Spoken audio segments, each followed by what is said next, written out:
அடுத்தது கடைசியாக அன்ஷிதா ரொம்ப பொறுப்பான மாணவி, நல்ல கடினமான உழைப்பு. அவ நம்மளோட கோவலன், கண்ணகி, மாதவி பற்றிய ஒரு சிலப்பதிகாரம் பற்றி ரொம்ப அழகாக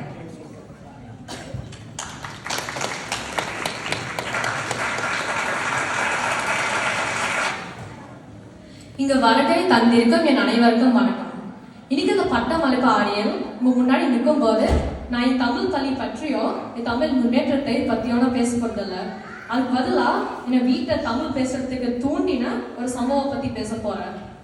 கொஞ்ச நாள் முன்னாடி வரைக்கும் நானும் என் தங்கையும் வீட்டில் ஆங்கிலம் மட்டும் தான் பேசுறோம். எங்க அம்மா தினமும் தமிழ் பேசுங்கன்னு சொல்லிட்டே இருப்பாங்க.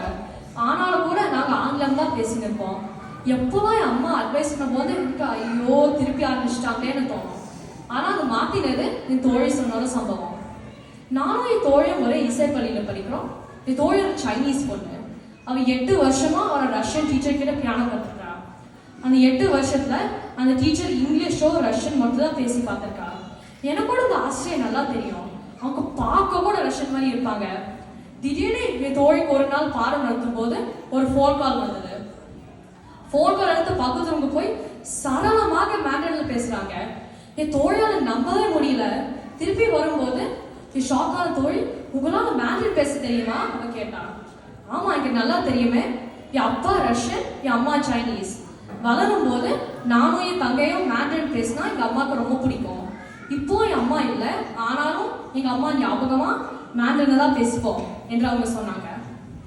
எனக்கு இன்னும் இந்த ஷாக்ல இருந்து வெளியே வரல. ஆனாலும் இதுலேருந்து எனக்கு ஒரு உண்மை புரிஞ்சுது.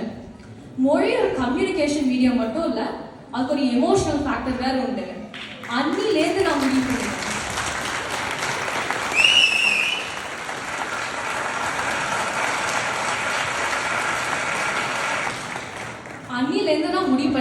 நான் வீட்டில் முடிஞ்ச அளவுக்கு தமிழ்ல பேசுவேன்.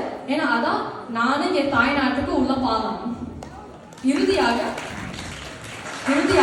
இந்த தமிழ் எழுத படிக்க பேச சொல்லி கொடுத்த தமிழ் பள்ளிக்கும் என் ஆசிரியர்களுக்கும் Ponmathi ma'am, Logu sir, Sumathi ma'am, Somu sir எல்லாருக்கும் ரொம்ப நன்றி சொல்லிக்கிறேன். அதுக்கப்புறம் எனக்கு தமிழ் படிக்க வாய்ப்பு கொடுத்த அப்பா அம்மாவுக்கும் ரொம்ப நன்றி. எல்லாருக்கும் ஹாப்பி மதர்ஸ் டே. நன்றி, வணக்கம்.